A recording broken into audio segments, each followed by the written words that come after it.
रात से बिहान हो गईल करीबन 5 बजताटे।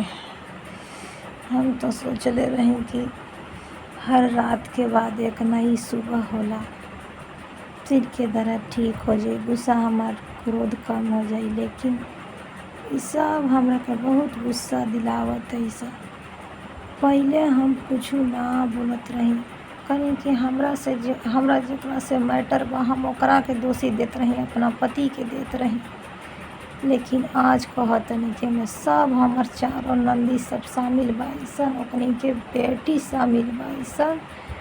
काल ओकरा बेटी के चलते आज हमार सिर में दर्द भइल बा, इ हाल भइल बा। नींद रात भर नइखे आइल, हम ना चैन से सुतम त इहो ना सुती हस। एक त ऐसे ही मन दुखित रहेला और हमरा टेंशन देख के एकनी के